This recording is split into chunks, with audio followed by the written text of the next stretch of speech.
అరే బాబు లోకేష్మా, నీ మాటలు వింటా ఉంటే నవ్వు వస్తూ ఉందిరా. వచ్చి ఇక్కడ జగన్ గారి మీద ఒక పెద్ద సవాలు విసిరి వెళ్ళిపోయావు కదా. మహిళల్ని జగన్ గారు అవమానం చేశారా? భారతి గారు చెప్పాలా సమాధానం? ఆయన పిల్లలు చెప్పాలా?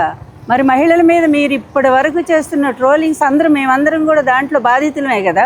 ఇక్కడున్న వాళ్ళందరి మీద మీ ఐటీడీపీలో చేసినటువంటి ఘోరమైన ట్రోలింగ్స్, మా భారతమ్మ మీద చేసినటువంటి, వాళ్ళ పిల్లల మీద చేసినటువంటి వీటి గురించి మాట్లాడరా ముందు. నువ్వు ఎందుకు పనికిరానటువంటి నువ్వు ఈరోజు మీ తండ్రిని అడ్డం పెట్టుకొని ఇష్టం వచ్చినట్టుగా నీచమైనటువంటి ఈ ఐటీడీపీ ద్వారా సోషల్ మీడియాలో విచ్చలవిడిగా మహిళల మీద నడుపుతూ మీ హోంమంత్రిని ఏదో అన్నారంట. మీ హోంమంత్రి ఏ ఒక్క కేసు అయినా పట్టించుకుంటా ఉందా? మహిళల మీద ఇన్ని అత్యాచారాలు, ఇన్ని అన్యాయాలు రాష్ట్రంలో ఎప్పుడూ జరగనంత ఘోరంగా నిమిషానికి ఒక రేపు జరుగుతూ ఉందే. మరి అట్లాంటి వాడిని గురించి మీ హోమ్ మినిస్టర్ ఒక్కసారైనా స్పందించారా? దోషుల్ని శిక్షించారా? మీరా నీతులు చెప్పేది జగన్మోహన్ రెడ్డి గారికి? అలాగే నిన్నగాక మొన్న డిఎస్సి గురించి ఏం మాట్లాడుతున్నావు నువ్వు? సిద్ధంగా ఉన్నానని చెప్పావు కదా. మేము వచ్చాం కదా, మహిళలు వచ్చాం, మా నాయకుడు అక్కర్లా. ఈరోజు మేమందరం ఉన్నాము, మేము సమాధానం చెప్తాంరా. మీరు ఇచ్చినటువంటి జీవోలే ఎంత దారుణంగా మీరు మోసం చేశారో. ఎక్కడైనా ఎంట్రన్స్ లేకుండా క్రీడల్లో కూడా ఇస్తారా పోస్టు? నువ్వే చెప్పాలా. అవుట్ సోర్సింగ్లో వాడిని తీసుకెళ్ళి ఫస్ట్ ర్యాంక్ ఇస్తారా ఎవరైనా సరే? ఇట్లాంటి పిచ్చి వ్యవహారాలు, పేపర్ లీక్ అయితే ఆ లీక్ దగ్గర నుంచి కూడా ఇప్పటి వరకు కూడా ఒక్కో డిఎస్సి ఉద్యోగానికి 15 లక్షలు నువ్వు తీసుకున్నావనే మాట వాస్తవము.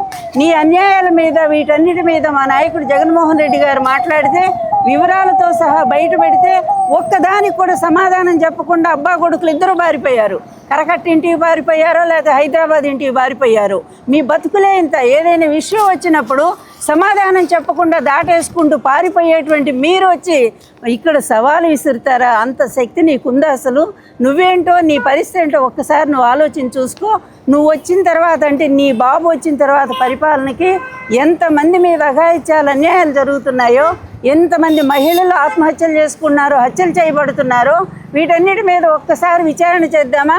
నీకు నిజంగా ధైర్యం ఉంటే ఇక్కడ మీ కరకట్ట కొంపకి మేము 200 మీటర్లో ఉన్నాము, ఇప్పుడు రమ్మంటే మేము రావడానికి సిద్ధంగా ఉన్నాం. ఒరే లోకేష్, సిద్ధంగా ఉన్నాంరా. వచ్చి ఎవరి పరిపాలనలో మహిళలకు న్యాయం జరిగిందో, ఎవరి పరిపాలనలో మహిళలకు అన్యాయం జరిగిందో దీని మీద పూర్తిగా డిస్కషన్ చేయడానికి మేము సిద్ధంగా ఉన్నాం.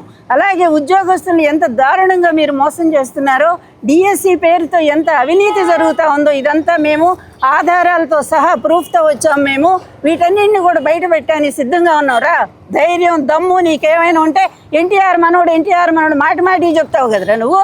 ఎన్టీఆర్ మనవడువా నువ్వు? పిరికి వాడివి నువ్వు, ఉత్తర కుమారుడు. అట్లాంటి వాడు వచ్చి మా మీద ఛాలెంజ్ చేయడానికి నీకు కొంచెమైనా సిగ్గుండాలని చెప్పి మేము హెచ్చరిక చేస్తూ ఉన్నాము.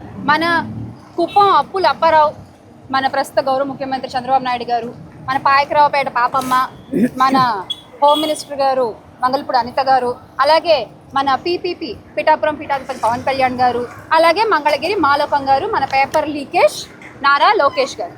అసలు ఏంటో వీళ్ళ గురించి వీళ్ళు ఏమనుకుంటారో అర్థం కాదు. కానీ ఇందాక మేము ఆఫీస్లో కూర్చుని టీవీ చూస్తుంటే బ్రేకింగ్ న్యూస్లో చూసామన్నమాట. ఏంటి 200 మీటర్ల దూరంలో ఉన్నాము, అసలు సవాల్ విసురుతున్నాం వైఎస్ జగన్మోహన్ రెడ్డి గారికి. అసలు వైఎస్ జగన్మోహన్ రెడ్డి గారు ప్రెస్ మీట్ పెట్టి అడిగిన డిఎస్సికి సంబంధించిన ఏ ఒక్క ప్రశ్నకైనా మీ దగ్గర సమాధానం ఉందా? పేపర్ లీకేజ్ లోకేష్ గారు, విద్యాశాఖ మంత్రి గారు, డిఫాక్టో సీఎం, మీ దగ్గర దానికి ఒక్క ప్రశ్న కూడా సమాధానం లేదు. కానీ మీరు ఈ రోజున జగన్మోహన్ రెడ్డి గారికి సవాల్ విసురుతారా? మరి ఏది సవాల్ విసిన వాళ్ళు ఇక్కడ ఉండాలి కదా.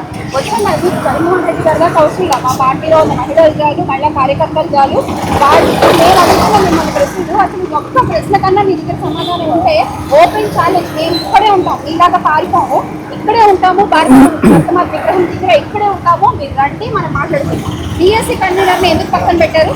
ఎస్సీఆర్టీకి పూర్తి అధికారాలు అప్పగించడంలో అసలు మొదలది ఏంటి? కీలకమైన ప్రశ్న పత్రాల తయారీ ప్రక్రియ గురించి కూడా డౌట్లు ఉన్నాయి. అలాగే అవుట్ సోర్సింగ్ ఉద్యోగులకు ఎలా అప్పగిస్తారండి? పేపర్ లీక్ ఇది నిదర్శనం కాదా? మళ్ళీ పేపర్ లీక్ గురించి మాట్లాడితే హారిజాంటల్ ప్యాటర్న్ అర్థం కాలేదు అని చెప్తారా?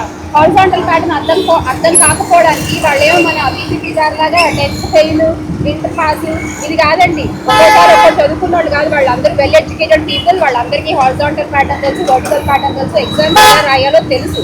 తప్పు వాళ్ళలో లేదు, మీలో ఉంది. మీ ప్యాకేజీల కోసం మీరు అమ్ముడుపోయి మీ ఇష్టం వచ్చినట్టు మెగా డిఎస్సీని దగా డిఎస్సీగా మార్చేసి జగన్మోహన్ రెడ్డి గారు అడిగే ప్రశ్నలకు మీరేమి సమాధానాలు చెప్పకుండా ఈ రోజు మీరు వచ్చి 200 మీటర్ల దూరంలో ఉన్న జగన్మోహన్ రెడ్డి గారు రావాలి అంటే ఆయన దాకా అవసరం. ఇప్పుడు మేము అడుగుతున్నాం, చెప్పండి, మేము ఇక్కడే ఉంటాం, రండి మాట్లాడి.